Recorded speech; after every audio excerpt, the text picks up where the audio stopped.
సంవత్సరాల తరబడి ఎన్ని మందులు వాడినా మీ మోకాల నొప్పులు తగ్గట్లేదా? ప్రాణ పెయిన్ క్లినిక్ లో అత్యాధునిక చికిత్స. Welcome to Suman TV.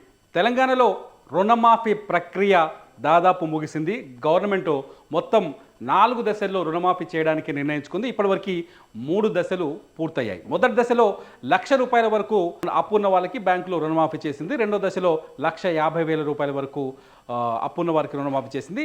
నిన్న ఆగస్టు 15వ తేదీన 2 లక్షల వరకు ఎవరికైతే బ్యాంకులో అప్పు ఉందో వాళ్ళకి 2 లక్షల వరకు రుణమాఫీ చేసింది. ఇక 4వ దశలో ప్రభుత్వం ఏం చేయాలనుకుంటుందంటే 2 లక్షల కంటే ఎక్కువ 2 లక్షలకు మించి బ్యాంకులో ఎవరికైనా అప్పు ఉంటుందో వాళ్ళకి 2 లక్షల లోపు అప్పుని మాఫీ చేయాలని నిర్ణయించుకుంది. ఆ ప్రక్రియ ఇవాళ నుంచి మొదలవుతుందని చెప్తున్నారు.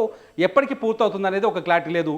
గవర్నమెంట్ మాత్రం ఒక 30 రోజుల్లో పూర్తవుతుందని చెప్తుంది. అయితే అతిపెద్ద సమస్య, మేము చేసిన అన్ని వీడియోల కింద ఒక స్పష్టమైన క్వశ్చన్ కనిపిస్తోంది. అనేక మంది రైతులు కావచ్చు, లేకపోతే బ్యాంకులు అప్పున్న వాళ్ళు కావచ్చు, స్పష్టంగా అడుగుతున్నారు, సార్ మాకు రేషన్ కార్డు లేదు, అందుకే రుణమాఫీ కాలేదు.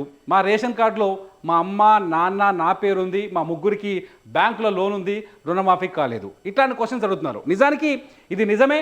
గవర్నమెంట్ మొదటి నుంచి రేషన్ కార్డుకి రుణమాఫీకి లింక్ ఉందని మొదటి నుంచి ప్రకటించింది.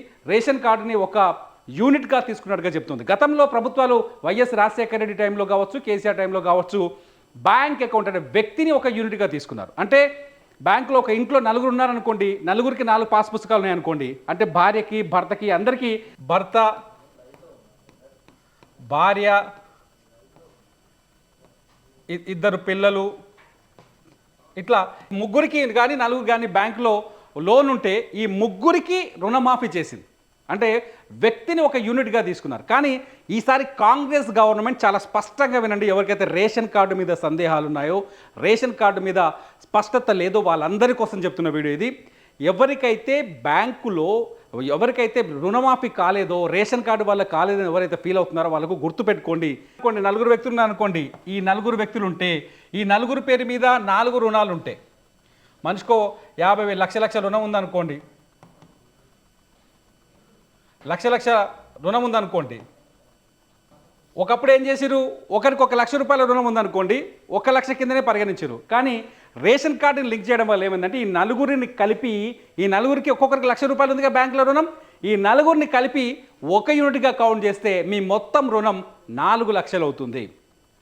4 లక్షలు అయినప్పుడు ఖచ్చితంగా 2 లక్షలకు మించి అప్పు అవుతుంది బ్యాంకులో. కాబట్టి రేషన్ కార్డు ఆధారంగా విభజించినప్పుడు, లేకపోతే బైఫర్గేట్ చేసినప్పుడు, లేకపోతే లిస్టు తయారు చేసినప్పుడు మీకు 2 లక్షలకు కంటే ఎక్కువ బ్యాంకులో లోన్ ఉంది కాబట్టి వాళ్ళకి రుణమాఫీ జరగదు. కాకపోతే ఇందులో ఇంకొక లాజిక్ ఉంది. ఏంటంటే ఒకే తండ్రి 2 కొడుకులు ఉన్నారనుకోండి,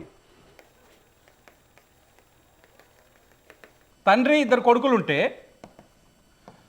ఈ 2 కొడుకులకు పెళ్ళి అయిపోతే వాళ్ళ కుటుంబాలు వేరువేరుగా ఉంటే, వాళ్ళ ఇంటి నెంబర్లు వేరైపోయి ఉంటే, వాళ్ళ రేషన్ కార్డులు సపరేట్గా ఉంటే తండ్రి ఒక యూనిట్ అవుతాడు, తండ్రికి 2 లక్షల వరకు రుణమాఫీ వస్తుంది. కొడుకు యూనిట్ అవుతాడు, ఆయనకు 2 లక్షలు వస్తుంది. ఇంకో కొడుకు యూనిట్ అవుతాడు, ఆయనకు 2 లక్షలు వస్తుంది. గుర్తుపెట్టుకోండి. ఒక ఇంట్లో తండ్రి 2 కొడుకులు ఉన్నారనుకోండి, ఉదాహరణకు మా నాన్న రేషన్ కార్డు వేరు, నా కుటుంబం వేరు, మా నాన్న కుటుంబం వేరు, నా తమ్ముడు కుటుంబం వేరు అనుకోండి. మా నాన్నకు 2 లక్షల వరకు రుణమాఫీ వస్తుంది, నాకు 2 లక్షల వరకు రుణమాఫీ వస్తుంది, మా తమ్మునికి కూడా 2 లక్షల వరకు రుణమాఫీ వస్తుంది. చాలా స్పష్టంగా అర్థం చేసుకోవాలి. రేషన్ కార్డుకు రుణమాఫీకి లింక్ అంటే ఇదే లింకు. మీ రేషన్ కార్డు అలాగైతే, లేదంటే ఇప్పుడు మీ రేషన్ కార్డు అలాగుంటే ఖచ్చితంగా మీకు 2 లక్షల వరకు రుణమాఫీ వస్తుంది. ఎందుకంటే ఇందులో ఇంకోటి విషయం ఏంటంటే, ఇప్పుడు నా కుటుంబం సపరేట్ అయింది. నా పేరు మీద ₹1,00,000 బ్యాంకులో అప్పు ఉంది అనుకోని, నా పేరు మీద ₹1,00,000 అప్పు ఉంది బ్యాంకులో, నా భార్య పేరు మీద ₹1,00,000 అప్పు ఉంది బ్యాంకులో, నాకు పెద్ద కొడుకు ఉన్నాడు, నా పెద్ద కొడుకు పేరు మీద కూడా భూమి ఉంది, ఆయనకు పాస్ పుస్తకం ఉంది, ఆయన పేరు మీద ఒక 50,000 బ్యాంకు లోన్ ఉంది, నా పేరు మీద 1,00,000, నా భార్య పేరు మీద 1,00,000, నా కొడుకు పేరు మీద 1,00,000 ఉంది అనుకోండి. మొత్తం కలిపితే 2,50,000 అవుతుంది. మా పేర్లన్నీ కలిపి ఒకటే రేషన్ కార్డు ఉంది అనుకోండి. ఈ రేషన్ కార్డు ఒక యూనిట్ కిందనే తీసుకుంటాడు. ఈ అప్పు మొత్తాన్ని 2,50,000 కింద లెక్కేస్తాడు.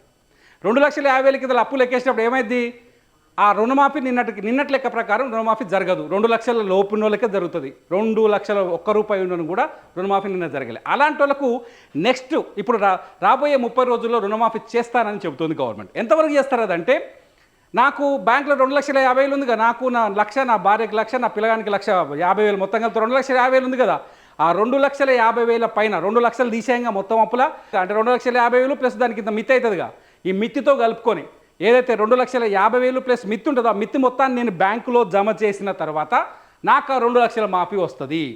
చాలా క్లియర్గా గుర్తుపెట్టుకోండి.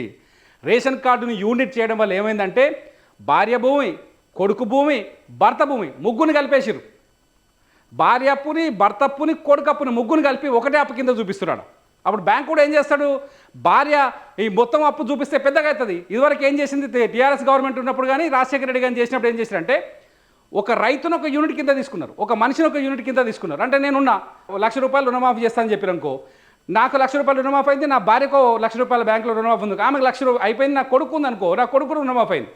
అప్పుడు రైతుని ఇప్పుడు ఏం చేసిరు, రేషన్ కార్డును ఒక కుటుంబాన్ని ఒక యూనిట్ కింద తీసుకున్నారు. అందుకోసమే చాలామందికి రుణమాఫీ జరగలేదు. వాళ్ళందరూ రేషన్ కార్డులో వచ్చే రేషన్ కార్డు లెక్క తీసేసరికి అందరప్పు కలిపితే పెద్దగా అవుతుంది, పెద్దగా అనిపించడంతోటి వాళ్ళది పెండింగ్లో ఉంది. వీళ్ళకి కూడా రుణమాఫీ జరుగుతుంది, ప్రభుత్వం అదే చెప్తుంది, వీళ్ళకి కూడా రుణమాఫీ జరుగుతుంది. కానీ ఎప్పుడు జరుగుతుంది, ఇవాళ నుంచే ఆగస్టు 16వ తేదీ నుంచి ఒక 30 రోజులు లెక్కేసుకొని ఈ 30 రోజులల్లా వీళ్ళ రేషన్ కార్డు వీళ్ళకి మొత్తం బ్యాంకులో అప్పు ఎంత ఉంది, ముగ్గురు కలిపి భార్యకి ఎంత ఉంది, భర్తకి ఎంత ఉంది, కొడుకు ఎంత ఉంది, ఈ ముగ్గురు కలిపి అప్పు ఎంత ఉంది, వీళ్ళు ఒక్కతానే ఉంటురా, వీళ్ళ ఇంటి నెంబర్ అలాగుందా, వీళ్ళకి రేషన్ కార్డు అలాగుందా లేదా, ఇవన్నీ లెక్కలేసిన తర్వాత అందరు అప్పుల్ని మొత్తం కౌంట్ చేసి అలా 2 లక్షలు తగ్గిస్తారు. గవర్నమెంట్ చెప్పింది కూడా అదే, మొదటి నుంచి జీవోలు చెప్పింది కూడా అదే, ఇప్పుడు చెప్పింది అదే. చాలామంది రేషన్ కార్డు మీద డౌట్స్ అడుగుతున్నారు. రేషన్ కార్డు గురించి చాలా స్పష్టంగా చెప్తున్నా. ఈ వీడియో వాళ్ళ కోసమే, మీరు కన్ఫ్యూజ్ ఏం కాకండి. మీ అందరికీ రుణమాఫీ జరుగుతుంది, కానీ ఈ పద్ధతి ప్రకారమే జరుగుతుంది. మీ రేషన్ కార్డు అలాగైతే సాధారణంగా ఊళ్ళలో తండ్రి ఉంటాడు, 2 కొడుకులు ఉంటారు, కొడుకులు 2 పెళ్ళిళ్ళు అయిపోతాయి, ఏరు పడతారు, ఎవరి సంసారం వాళ్ళకే ఉంటుంది. కానీ రేషన్ కార్డు ఒకతాను ఉంటుంది, అప్పుడు ప్రాబ్లం అయింది వాళ్ళకి. తండ్రి కొడుకు ఒకదాని రేషన్ కార్డు ఒకటే రేషన్ కార్డు కింద బియ్యం తెచ్చుకుంటారు, చక్కెర తెచ్చుకుంటారు, దాని కిందనే వాడుతుంటారు. ఆ రేషన్ కార్డు ఒకటి ఉంది అనుకోండి, వాళ్ళకి రుణమాఫీ జరగదు. ఇక రేషన్ కార్డు లేని వాళ్ళ సంగతి ఇది. ఇప్పుడు కొందరికి రేషన్ కార్డు లేదు, చాలామందికి రేషన్ కార్డు లేవని చెప్తున్నారు, చాలామంది చెప్తున్నారు రేషన్ కార్డు లేవు. వాళ్ళ పరిస్థితి ఏంటంటే ఏమి ఇబ్బంది లేదు, రేషన్ కార్డు లేని వాళ్ళకు కూడా గవర్నమెంట్ రుణమాఫీ చేస్తామని చెప్తోంది. రేషన్ కార్డు లేని వాళ్ళు కూడా మీ మండల కేంద్రంలోని వ్యవసాయ అధికారి దగ్గరికి కానీ, లేకపోతే కలెక్టరేట్లలో కొత్తగా ఓపెన్ చేస్తున్న కౌంటర్ల దగ్గరికి కానీ మీరు వెళ్ళి మీ బ్యాంకు ఏదైతే లోను కాగితం ఉంటుందో ఆ లోన్ కాగితం తీసుకొని పోయి కూర్చొని మీరు అక్కడ దరఖాస్తు చేసుకుంటే, మీరు దరఖాస్తు చేసుకున్న 30 రోజుల్లోనే రుణమాఫీ చేస్తామని చెప్తోంది గవర్నమెంట్. సో టెన్షన్ పడాల్సిన పని లేదు. రేషన్ కార్డు మీదనే ఆధారపడి ఉంటుంది. ఒక రేషన్ కార్డు ఒక కుటుంబం అన్నట్టు లెక్క. 2 రేషన్ కార్డులు ఉంటే 2 కుటుంబాలు, 3 రేషన్ కార్డులు ఉంటే 3 కుటుంబాలు. ఇది గుర్తుపెట్టుకోండి. రేషన్ కార్డు ఉన్న వాళ్ళందరికీ ఆ ఒక కుటుంబంలో 2 లక్షలకు మించి అప్పు ఉంటే వాళ్ళకి ప్రస్తుతానికి పెండింగ్లోనే ఉంటుంది. ఇంకో 30 రోజుల తర్వాత రాబోయే 30 రోజుల్లో రుణమాఫీ చేస్తామని గవర్నమెంట్ నిన్న చెప్పింది. నిన్న మీ వైరాలో జరిగిన మీటింగ్లో ఆర్థిక మంత్రి కూడా చాలా స్పష్టంగా చెప్పారు కాబట్టి టెన్షన్ పడాల్సిన పని లేదు. కాకపోతే 4వ విడతలో మీ అందరికీ రుణమాఫీ జరుగుతుందని మాత్రం గవర్నమెంట్ హామీ ఇస్తుంది. ఇది రేషన్ కార్డు పైన క్లారిటీ. మీ బిజినెస్ ఏదైనా మీ ఊర్లో ప్రమోషన్ చేయాలంటే అది సుమన్ టీవీతోనే సాధ్యం. ఇప్పుడే సంప్రదించండి.